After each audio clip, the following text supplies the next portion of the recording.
I think that a lot of people are discrediting the pedigree of Daniel Dubois. I agree. And I think if Dubois hits him and gets his timing right, he's going to stop him, right? Because he hits hard. Both of them hit hard. But who gets hit first? You know what I mean? And if Waldley puts the work on him, he might get disarmed. Triple D gets disarmed. Work rate, the punches and stuff catching him, he might get disarmed. So it's turns up, whatever. I could tell you're looking darker than usual. Well, you need it, man. I can't say that. What are you talking about? It does look that. Why can't you say that? What? Because you're white. Benavidez is not just the monster in his presence of how he throws his hands. He's the monster in his aura. He can nullify what you're doing, and he has a don't care attitude. Oh, you want to duke it out? Come, let's duke it out. What did you think of the Walker v Eglinton fight? It was a good fight, man. That was such an old school fight because Sam Egerton, to his credit, even though he came up second best, was doing some old school stuff in there, even while being hurt, how he'd fire back. What do you think of the monster, the one from Japan? Such an intellectual fight with brute aggression in it. If you ain't got real boxing intellect, you can't really see what they're doing. Everything was timed and purposeful. Everything was methodical. It was just millimeters. It was millimeters. It wasn't inches. It was millimeters in that fight that turned that fight. And what I liked in there was at the time,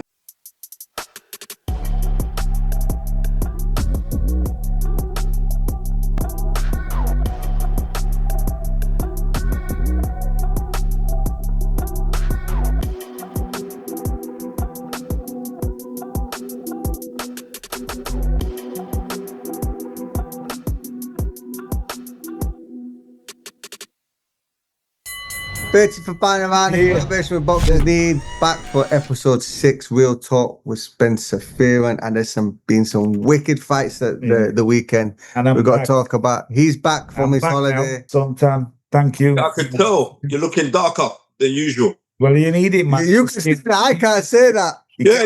What are you talking about? It does look that. Why can't you say that? What? Because you're white? Are you stupid? Because he'd say you've seen a black man, he said, right, you've been the sun.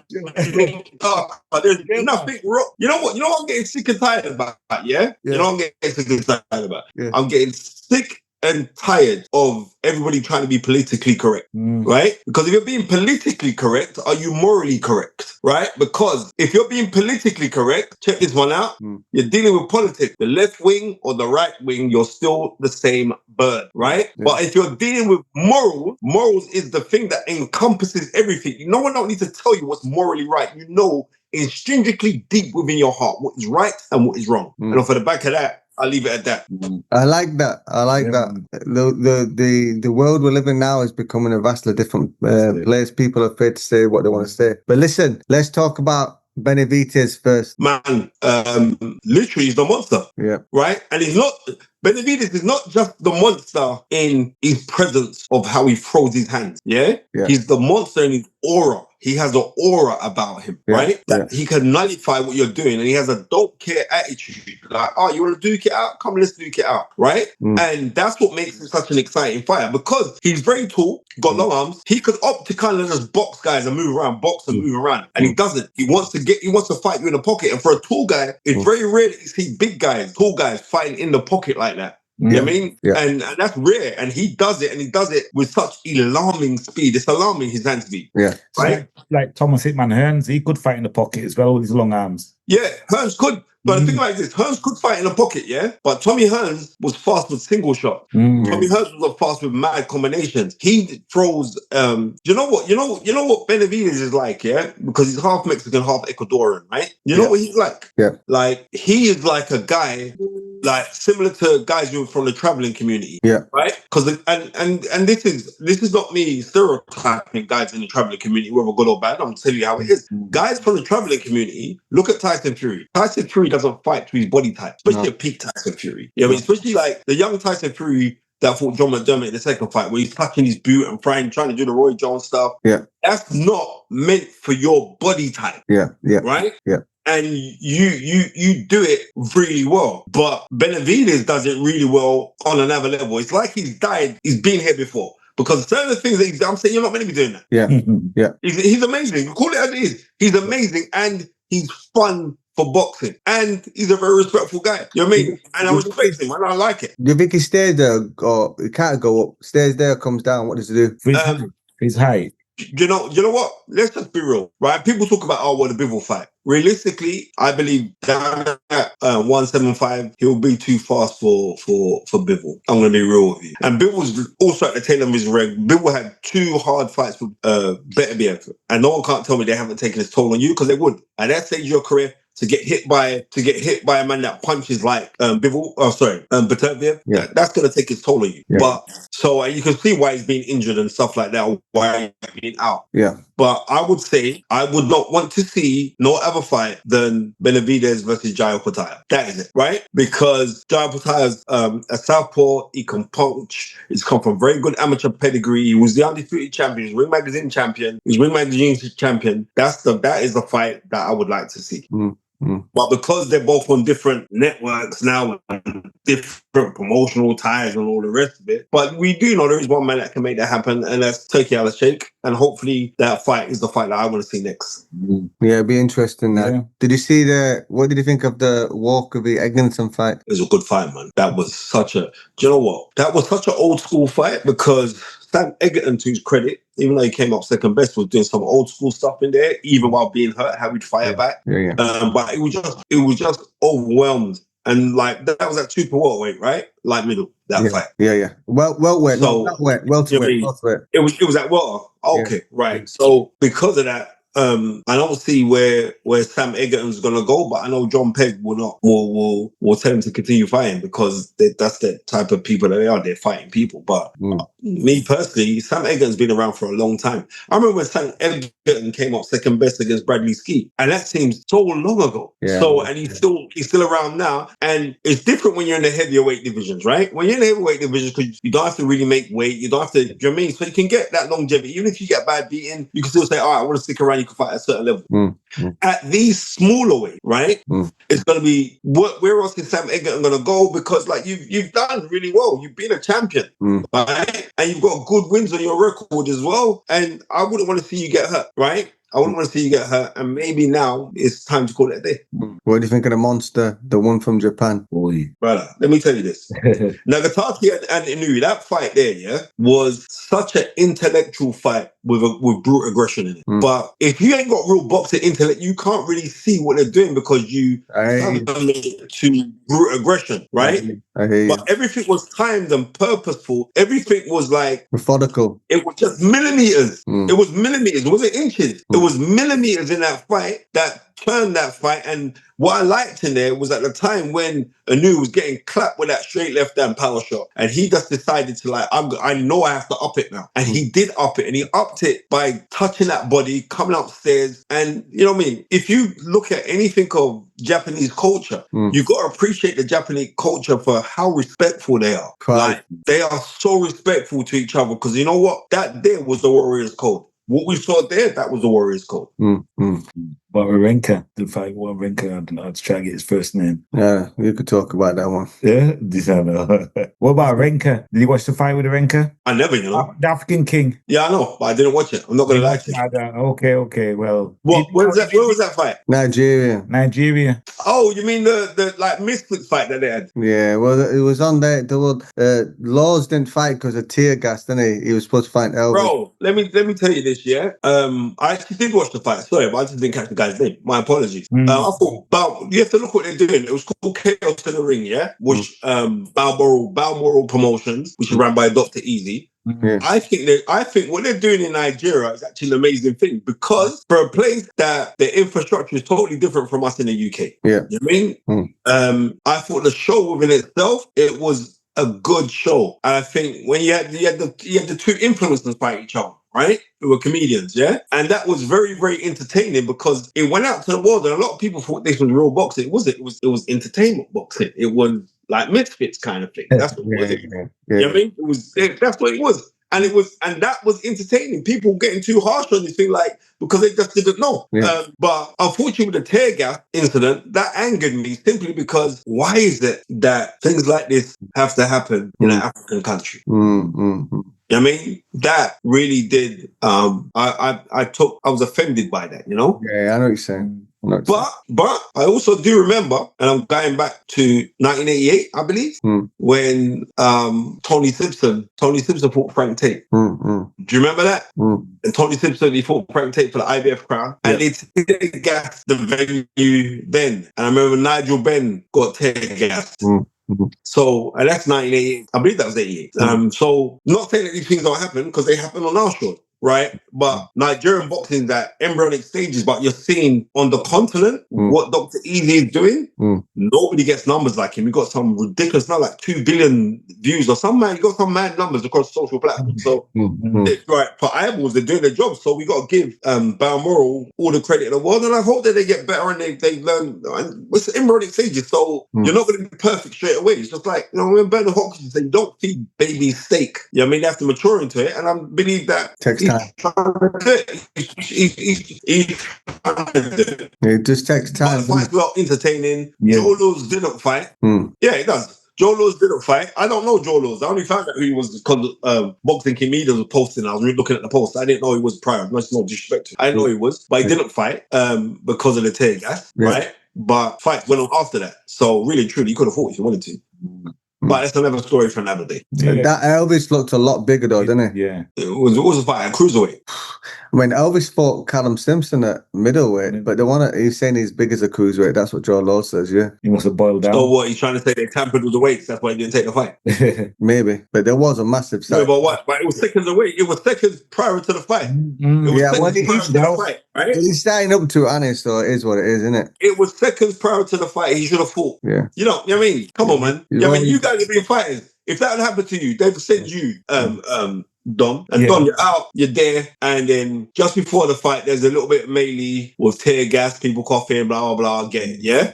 Surely you got a manager, you got your trainers. Surely someone could say, all right, then we're going to wait till it clears out and we feel it's safe. We'll do it, go again. Why did you do that? Yeah, because the show's there, it's already up and running. Right, exactly. You weighed in, you've got your shorts, then you've been wrapped up, you got your gloves on, go fight, man. There's something wrong. I'm just calling it as this. That, to me, looks a bit of a bottle job there. You know what I mean? It does. But you'd have to interview him. But I'm saying, me on the outside, I'm going to say that's what it looks like because, they tear gas the place, blah. Maybe he felt threatened. I'm going to be real with you. Maybe he felt threatened being, where's he from, up north? Yeah, no, from Newcastle. Right, from Newcastle. Maybe he felt a little bit aggrieved by surrounded by so many black people. Intimidation. Well, he said it. He said in so many words that. That's what I'm saying. So I'm glad that he said it because maybe he felt a little bit intimidated. Because I'm just going to be real. I see how certain Europeans, not all, certain Europeans behave when they see a group of black people around them, right? Especially when you see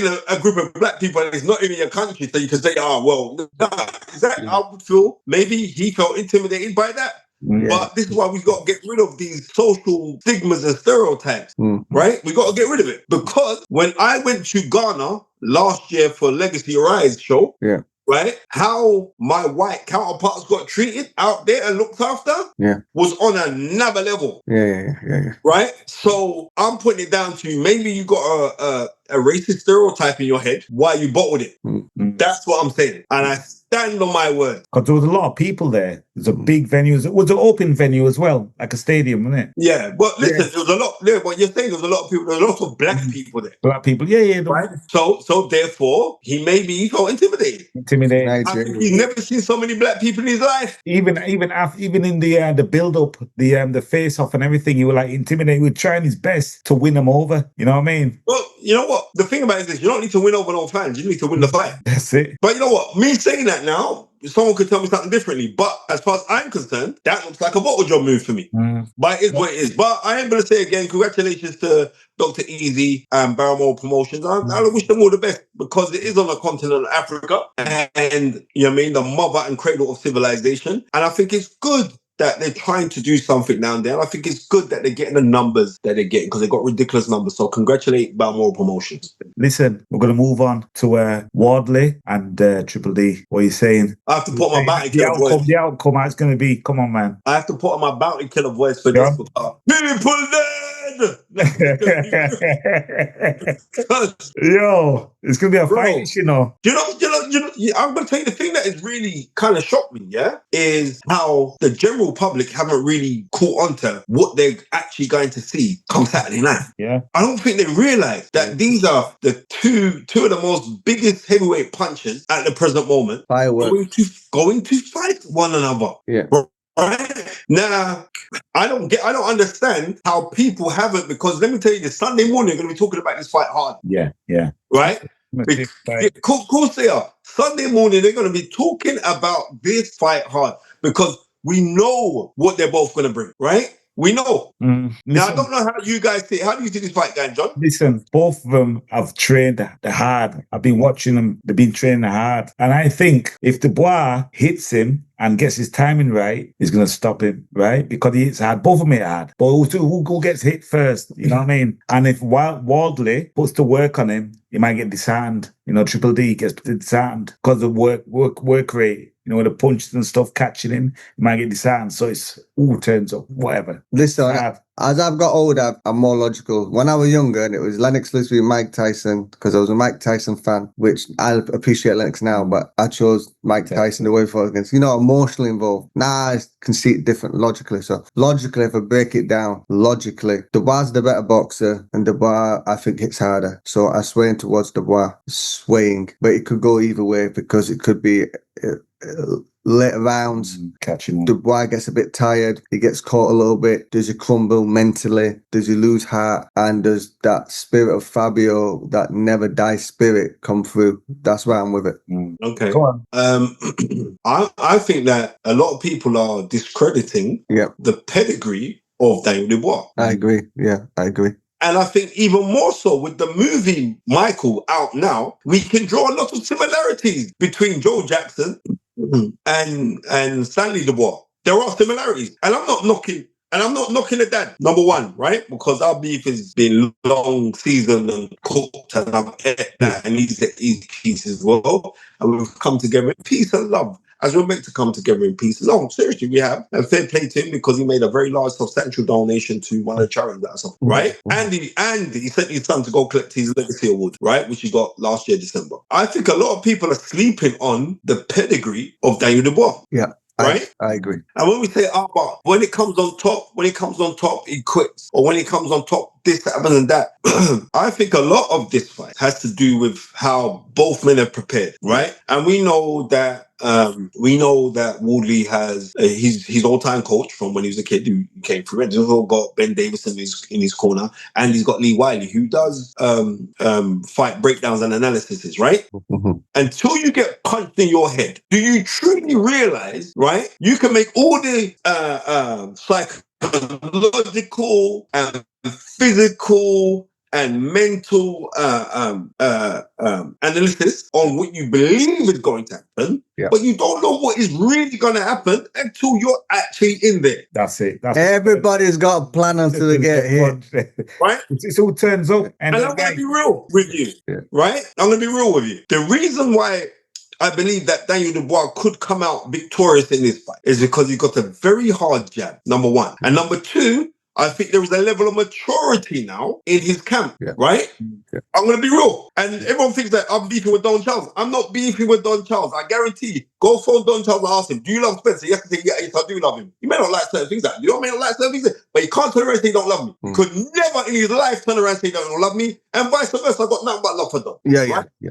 We can have differences. But unfortunately, because of how things are, it's Instagram, everything's got to be filmed, or that's got to be, it's one of them things, yeah? Yeah, twisted. But what I'm trying to say is I've seen a more calmer Don Charles be more purposeful. Because you see, like before, Don Charles was out to try and prove himself. I think the proof was in the pudding to the mere fact that I told you guys that he was going to get his P45, and he did get his P45, and then Daniel stood up, and he must have to challenge his dad somewhat to say, listen, it didn't work, but I'm not leaving Don. And he went back to Don after going to Tony Sims, right? Yeah. Now, people could read into this two ways. They could read into like, well, maybe Tony Sims weren't going to take the influence of the old man and say, nah, you know what I mean, we're doing it my way, and that's that I don't need to listen to this shit, right? Or it was Don Charles is a lot easier to work with, so let's go back there. Or it could be a fact that, no, Don Charles is setup to work with. And I believe on this time here to understanding Daniel and the synergy and the time that they spent together, he made the right choice in going back to Don Charles, especially for this fight. You know why? Because in the back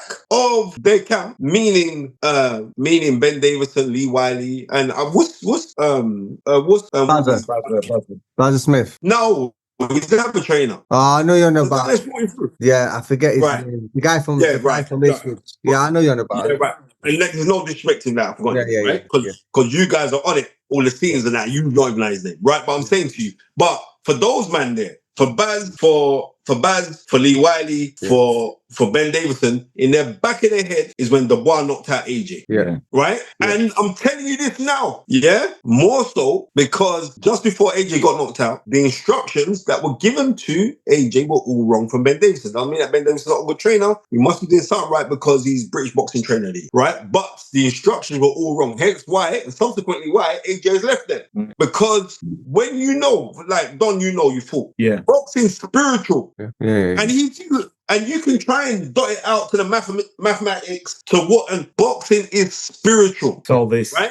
Yeah, exactly. It's this and it's here. Yeah. It's in here. You have to feel it in here. Yeah. Right? That cannot be written out. It's a feeling. It's something that you get when you're with your trainer, you know it's spiritual. Hence why you get loads of trainers who don't like their fighters doing pads with nobody else. Yeah. Why? Because it's spiritual, right? By the way, the guy's name's Rob Hodgkinson. Rob, thank you very much. Rob, because right.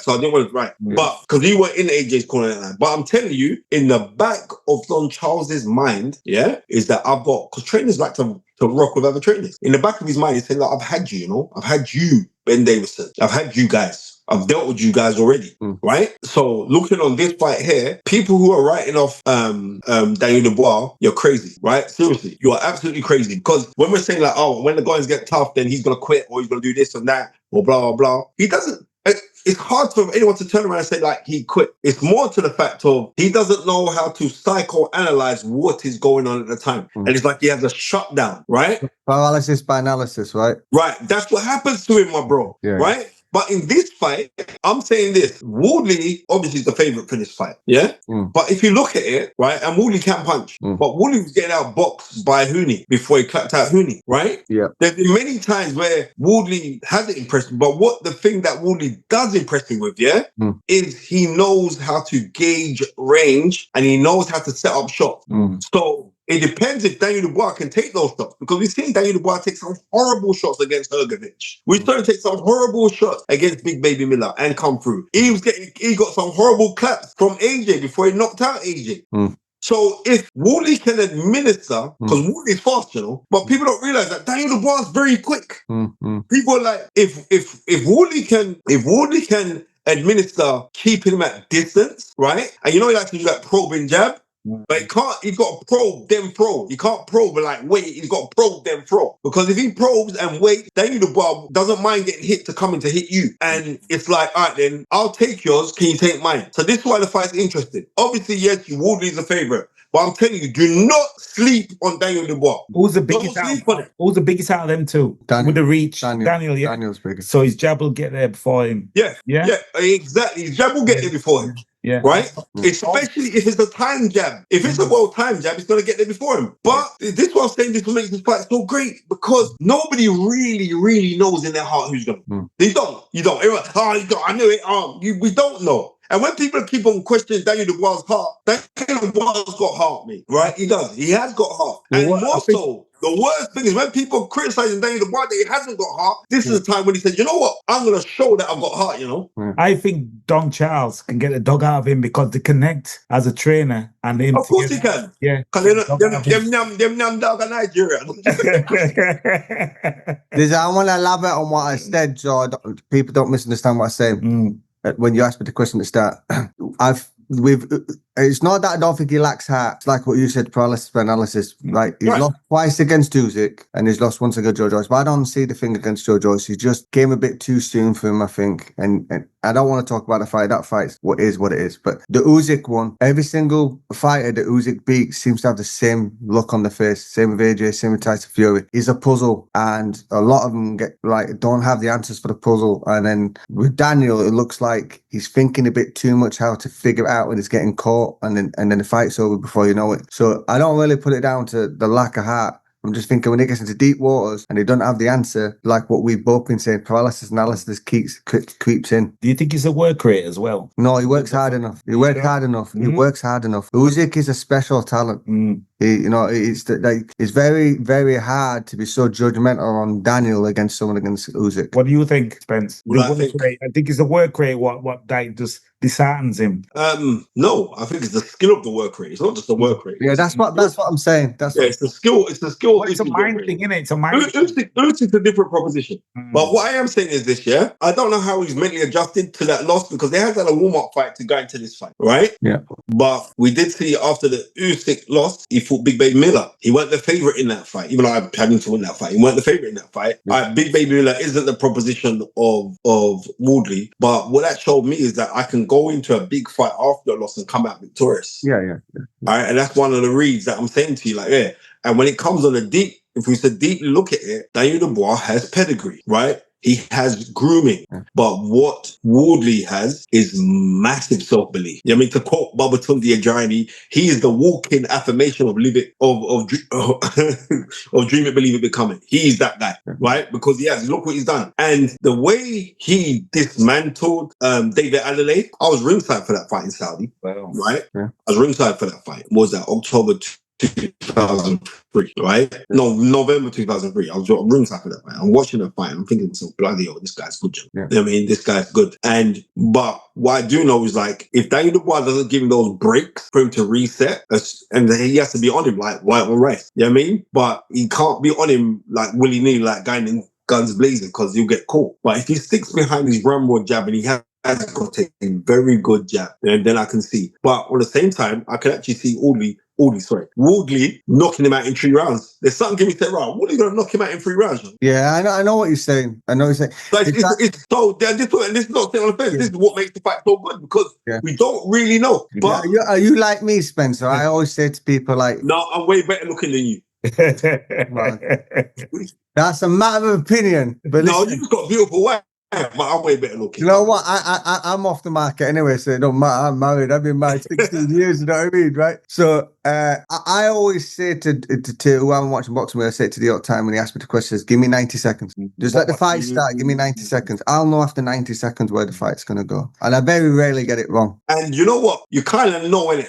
When the bell goes, you kind of know you kind of know. But you know what? I start knowing when they're walking out, but I definitely know after 90 seconds of the fight. You know what? If somebody put a gun to my head and said, choose one of these guys to win, a gun to my head, then I'll go Woodley, But in a relaxed circumstance, I'm saying never ever write off Daniel Dubois. And that's not me bottling it to say who I believe is going to win. That is just one of those things. You know what I mean? But do not be surprised Daniel Dubois coming out victorious. That's all I've got to say on that. Yeah, it won't surprise me. It won't surprise me either, do you know what I mean? But I think they got the promotion right, don't blink, because I think that's what it's all about. By knockout, you say? The judges can stay at home. Someone's going to sleep. Someone's going to sleep, is that what you're saying? Somebody has to go to sleep. Yeah? Now, from your heart, who's going to... Listen, definitely someone's going to sleep in that fight, because... It's hard to tell, though. It's hard. You don't know who. Yeah, somebody's going to sleep in that fight. You think that's going to point? No, it's not going to... No, I'm saying it's hard. This is one I don't believe going to go to point. I don't know how Woodley is holding up to cuts, right? The nose, the nose against Fearon. I could see him getting cut in this fight, you know? Yeah, I could see him getting cut in this fight, you know? Do you remember I could see Woodley getting cut in this fight. You remember the Fearon fight? It back up. Fearon's first fight, the nose. Yeah. But they see with those fights have really seasoned him and prepared him for this moment now. Yeah. They really have. But we shall see, man. We shall see. I'm looking forward to the fight. I'm excited. I'll be at home with the popcorn. Tundi's asked me to come up there with him, but I'm like, bro, I'd rather watch that fight in my house. Who's Tundi got on? What, to win the fight? No, who's Tundi up there? Who's Tundi? No, he's just going up there to be just yeah. I'm up there. We should be on media, but if I'm working in the corner with Junior as well. Junior Witter's got a fighter on. Okay, yeah. So we'll do I remember Junior saying that a couple of weeks ago when he was on the show. Yeah, hopefully I should be up there myself. I'm just waiting. You know what I mean? Okay. Yeah, man. Benji, I saw something out, man. Just just say, because we're on. You know what I mean? We're making a podcast that we got told no media, but we know certain people, know certain people. Everything Chris, man. Everything Chris. Yeah. We gotta do what we're good. Are you going? You going? So I'll see you there. God willing. Who? You going? You going? No. I told you I'm not. I watch that fight in my house. No, in fact, to the lie. Don Davis's son. Don Davis is a very famous trainer from London, right? Don Davis's son, Richard. He's got something that he's holding down in Vauxhall, where they're watching a fight there. Right, all the kids from the amateur club, they're watching it in there. So I might just pop down there, make a little appearance for the youths, them, Well, I might do that. If you change your mind, all I have to do is look for the best dressed person, because you're always the best dressed person there. You know what? You know what is this? Yeah, I'm gonna explain something to you. This when you see me at fights, the reason why I dress the way that I dress is because my dad always said to dress how you want to be addressed. You know what I mean? There's something in my studio. I'm in the studio in the back of the house. That's cool, but it's like my dad always told me to dress how you want to be addressed. True. You know what I mean? Because, and especially when I literally pride myself on historical content in world affairs, not only just books about world affairs. I really like delving into those kind of things. Like me.